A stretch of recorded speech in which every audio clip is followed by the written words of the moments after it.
Budget किसी भी देश की आर्थिक स्थिति का आईना माना जाता है और आर्थिक नीतियों का सबसे बड़ा दस्तावेज भी।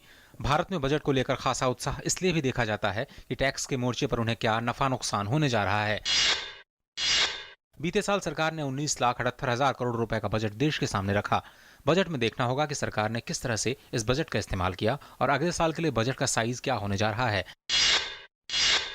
जानकारों का मानना है कि साल 2017-18 के लिए बजट साइज 22 से 23 लाख करोड़ रुपए का हो सकता है।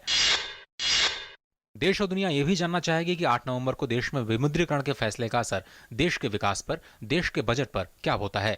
कौन कौन से सेक्टर हैं जो मंदी का शिकार हुए और पूरी प्रक्रिया का महंगाई दर पर क्या असर हुआ। यह भी देखना होगा कि विमुद्रीकरण के बाद सरकार के टैक्स कलेक्शन पर क्या असर होता है। मार्च के अंत तक 16.3 लाख करोड़ के टैक्स कलेक्शन का अनुमान है। अप्रैल से दिसंबर तक इनडायरेक्ट टैक्स कलेक्शन में 25% की बढ़त हुई है और सरकार के खाते में 5.5 लाख करोड़ से ज्यादा आ चुके हैं। दिसंबर तक के डायरेक्ट टैक्स के आंकड़े दिखाते हैं कि बीते साल के मुकाबले बढ़ोतरी 12% ज्यादा हुई। देश और दुनिया भर के निवेशक जिस एक आंकड़े पर निगाह लगाए रखते हैं वो है आंकड़ा वित्तीय घाटे का।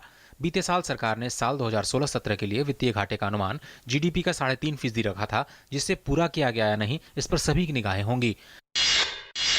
अगले साल के लिए भी सरकार के खर्च की दिशा बजट में दिखाई देगी, क्योंकि वित्तीय घाटे का लक्ष्य घटाकर जीडीपी का 3% करने का प्रावधान है। सब्सिडी को तर्कसंगत बनाना बजट की प्राथमिकता होने की उम्मीद है। बीते साल भी सब्सिडी के खर्च में कमी हुई थी। आधार और जनधन खातों के इस्तेमाल के साथ साथ नीम कोटेड यूरिया ने सब्सिडी खर्चे में कटौती की अहम भूमिका निभाई। देखना होगा कि बीते साल 2.5 लाख करोड़ रुपए की सब्सिडी में इस साल बढ़ोतरी होती है या फिर कमी। देश इस बार के बजट में यह भी देखना चाहेगा कि विमुद्रीकरण के फैसले के बाद भारतीय अर्थव्यवस्था को और पारदर्शी बनाने और आर्थिक बुनियाद को और भी मजबूत करने के लिए क्या कुछ बड़े ऐलान किए जाते हैं। Ajay Mishra, DD news, Delhi.